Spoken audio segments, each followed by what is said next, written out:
he basically said, you all hired her for this reason. Now tell me what that means. Now, like you said, all of a sudden it's a bad thing. You can't call Kamala D. Well, guess what? Is it better to call her DEI hire, or is it better to just call her a damn imbecile? Some of your own supporters, including Republicans on Capitol Hill, have labeled Vice President Kamala Harris, who is the first Black and Asian American woman to serve as vice president and be on a major party ticket, as a DEI hire. Is that acceptable language to you? And will you tell those Republicans and those supporters to stop it? How do you define DEI? Go ahead. How do you define diversity, equity, and inclusion? Okay, yeah, go ahead. Is that what your definition? That is give me a literally definition the words then. Would you give me a definition DEI. of that? Give me a definition. Sir, I'm asking you a question, a you very have to direct define question. it. Define it for me if you I just defined it, sir. Do you believe that Vice President Kamala Harris is only on the ticket because she is a Black woman? Well, I can say, no, I think it's maybe a little bit different. So I've known her a long time indirectly, not directly very much. And she was always of Indian heritage, and she was only promoting Indian heritage. I didn't know she was Black until a number of years ago when she happened to turn Black, and now she wants to. So I don't know, is she Indian or is she Black? She is already as a Black woman. I She went to a respect historically either Black one. college. I respect either one, but she obviously doesn't. Because Exactly. she was Indian all the way, and then all of a sudden she made a turn and she became a Black person. Just to be clear, sir, do And you I believe think that she is somebody should look into that too when you ask For DEI. nasty tone. It's a direct question, sir. Do you believe that Vice President Kamala Harris is a DEI hire? All right, that's it. I love it. I love it. No, I mean, so when has the DEI hired? Isn't that the reason that they created this DEI, so that these people who are colored and women and whatever can get a job? Yeah. Like, so why is that all of a sudden a bad thing now? Yeah, okay, yeah, she's the DEI hired. Because who would have a woman running for president unless it's like a special privilege? He should have said, is it live or is it Memorex? Remember that old commercial? Is it live or is it Memorex? Because he basically said, you all hired her for this reason. Now tell me what that means. Now, like you said, all of a sudden it's a bad thing. You can't call Kamala D. Well, guess what? Is it better to call her DEI hire, or is it better to just call her a damn imbecile? Yeah, Yana, what are your thoughts on this whole thing? Oh, I love it. That was the best. That was probably the best Trump quote ever. She went Black. All of a sudden she became Black. I love it. So, and also that woman, the so-called journalist, she is so not professional, because he's asking her, what's the definition? And she's like, diversity, equity, inclusion? I gave you a definition. That's not a definition. Acronym. And she explained what the letters stand for, but she didn't give a definition. The definition is diversity, equity, and inclusion are organizational frameworks which seek to promote the fair treatment and full participation of all people, particularly groups who have historically been underrepresented or subject to discrimination on the basis of identity or disability. So if that definition was read, then you can actually have an intelligent conversation. Right. So you have this policy, and you know what? We believe that she was picked because of her historical underrepresentation. And this is it's just ironic that they're at a National Association for Black Journalists convention when these people are far from journalists, because if that were the case, they would have said, hey, journalism is supposed to be unbiased. Right. We're supposed to just report the news and report the facts. But her emotions, you can hear it in her voice, that she was so emotional during this the first word that she said, and that's why he called her out on it. And I'm glad he did. We should have been there. We should have been there. National Association of Black Journalists. Well, I mean, I don't know about Yana, but you could have came along with us.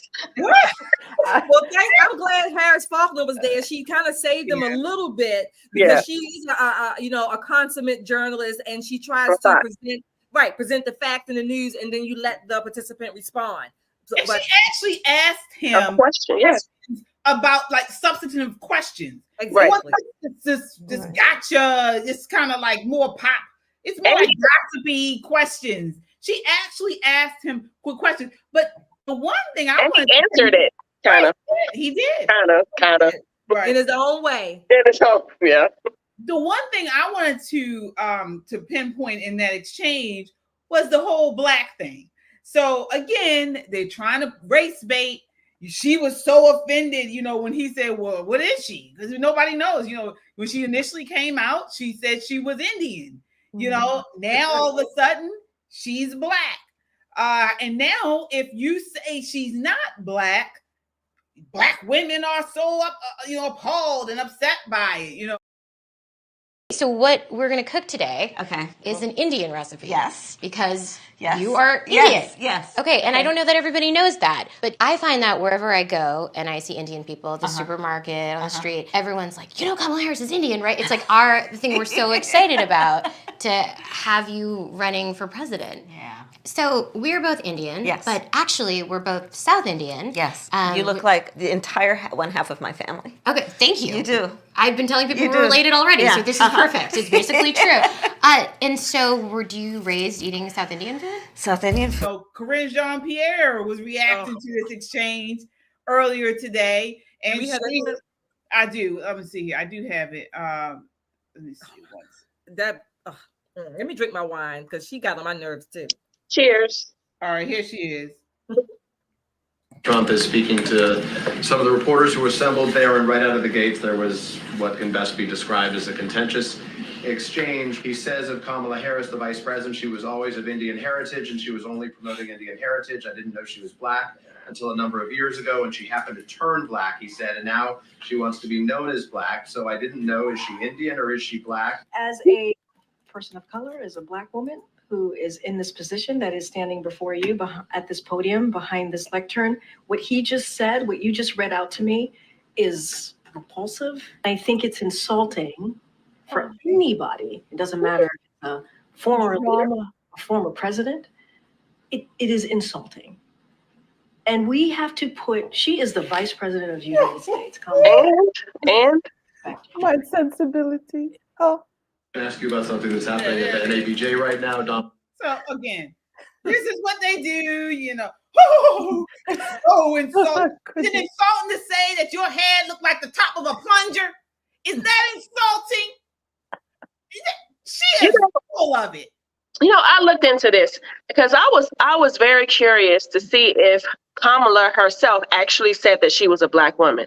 And I could not find any interviews where she actually said that I'm a black woman herself. And I actually wanted to see what is her real heritage or whatever. And I went down this whole woman's line of her lineage down to her great grandparents, which her great grandmother is actually Irish. And she gloated about being from Ireland because her father or someone in her lineage started the how do you pronounce that? Anglican church in Jamaica. So her great grandmother was Irish, her great grandfather was Jamaican, but she comes from Irish descent. Like that doesn't even matter. Right. The thing that matters is she's a lefty loony. She's a leftist loony. She comes from a Marxist descent. I looked at her heritage too. Yeah, and her dad was a professor at multiple universities. Stanford. He has taught economics. He himself has said that Karl Marx affected his thinking a lot. So his theory of economics. So this is something he has taught, this idea of equity and inclusion, and also, I guess, kind of equalizing the classes. He has been teaching that his entire career. He's a Marxist, Jonna. He's a Marxist. Yeah, he actually says it. And all whatever, when she spits out these things, when I hear her speak, I mean, she was a little girl and she was just absorbing all this, that what he was saying. And I can see that she has these glossy eyes and she just spits out slogans. You know, that idea about equity and how we all end up in the same place. Like, that's, I'm sure she's heard that since she was born. And well, sorry. I mean, her mom is Indian. Her mom is from India, but also from a very privileged Indian family. Her whole family, Indian family, worked for the British royalty when it was still British Empire. I mean, they were employed. The Brahmin tribe. They were of the Brahmin tribe. They were from the upper class. They had money, so they could send Kamala's mom to America to study. She went to university, and she got together with Kamala's dad, who was during a civil rights movement meeting. Exactly. So they were both Marxists, and then they bred this.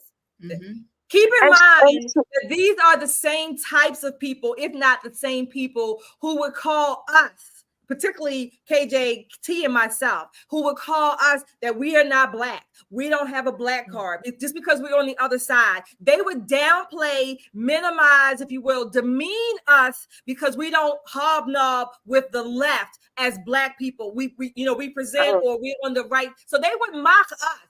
You know, damn our skin color. They would say that we just not Black enough, or what it said it. Yeah. You know, and we are Black adjacent or whatever, white adjacent, whatever other terminology they want to use. So these people are fakes and frauds. They are phonies. They are liars. They will do whatever they do and whatever they say only to keep the power and maintain their positions. Right. Going back to what we were talking about her being raised, she was actually raised to be Black. I saw an interview that said that her mom, knowing because she had a tint of color to her, her mom raised her to be Black. And so that's how, you know, when she says things like, oh, we celebrated Kwanzaa and those types of things, her mom instilled those things in her to make her Black. So she's kind of trans Black right now. She's not really a real Black person. She just has a hint of color and a hint of Black, and she was raised to be Black. They were these people who wanted to promote, you know, this that equality of race. You know, her parents were activists as well. So obviously her mom was teaching her, you know, all these customs and things like that. But another thing I was just thinking, the way that she tries to talk to people, like when she said, oh, I'm here in the streets, and the way that she's talking to, I guess, you know, the regular people, and tries to kind of like pretend like she said they're one of us, or they're not one of us, things like that. She comes from like a family of a professor and a doctor. And, you know, she is not like, don't pretend, you know, to be this person from humble beginnings. Right. Like, you know, just be honest. Yeah, just be honest. Just be you. You know, people love you or hate you. Just be yourself. But this is why she didn't get one single vote. She still has not gotten one single vote. This is why she got out before in the primary in 2016. She got out before her own state's primary because she knew she was going to lose that. It's a quitter. Right. Her own party did not identify with her as a candidate because she was so inauthentic. You know, so and now the media complex and the Democrats have gotten behind her because they don't got anybody else to run. So they pushing her up as best they can. And once again, she's faking it until she makes it. She's either going to fake it till she did two things well to come up. One, fake it until she make it, right? And the second is on her knees and on her back. So, fake and fucked. You know, yeah. Yes. Flashback. Let's take a look at how they treated President Trump before he decided to run for office. This is back of Donald Trump. Please welcome Donald Trump. Joining us on the phone, Donald Trump. Please welcome Donald Trump.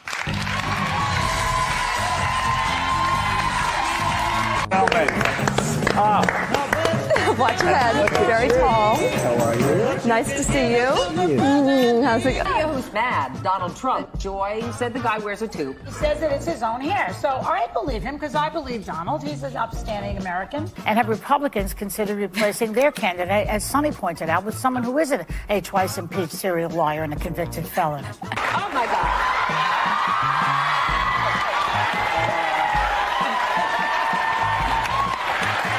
Okay, you ready? Come in. Let's check it out. No, it's true. It's real. It's not very pretty, but it's real. Well, we all know that Trump is a liar and a thief. You know? We know that. So it's not that big a jump to say that he obstructed and he lied. Beautiful woman up there. That's your mother, isn't it, huh? Yeah. Ah, Look at her. Hello. Yeah. How are you?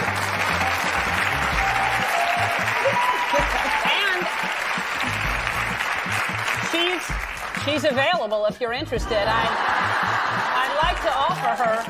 I don't want to give him a platform because it validates him. And for me to have someone on the show, I have to at least admire them in some way.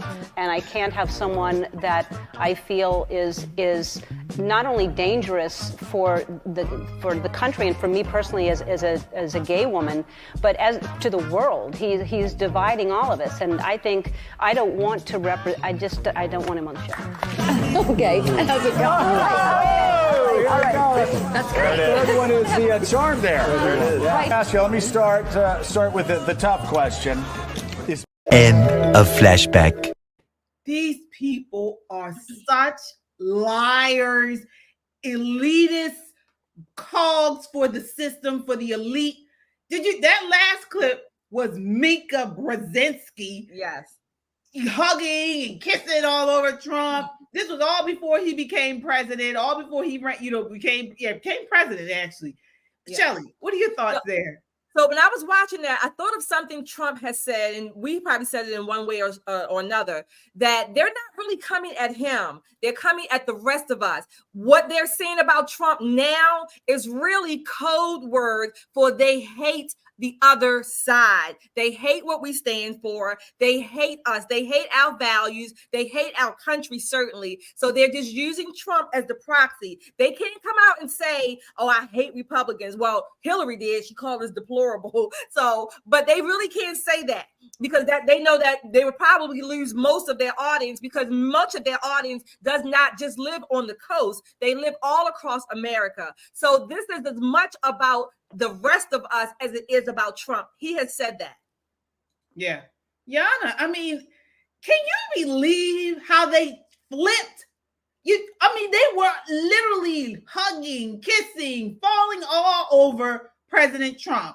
And as soon as he becomes president, as soon as he decides he's not going to follow along for Republicans and Democrats, because people forget when he was in the primary, he talked just as bad about the Republican primary candidates as he does about the leftist ones. I mean, just looking at that, people need to see that they cannot trust the media. Nope. Like, how can you watch anything that they are broadcasting, anything that they say after you see something like this? Exactly. That they will completely switch their language. Completely. Mm-hmm. And like Ellen DeGeneres, she was offering her mother to her, she was like, you could be my stepdad. She had him on the show. And then later she said that he's a threat to her because she's a gay woman. What? And she was okay with him being her stepdad. Apparently he was fine before he became a Republican, before he became a candidate. So they're just liars, hypocrites. They do not say what they actually think. They're saying what they're told to say.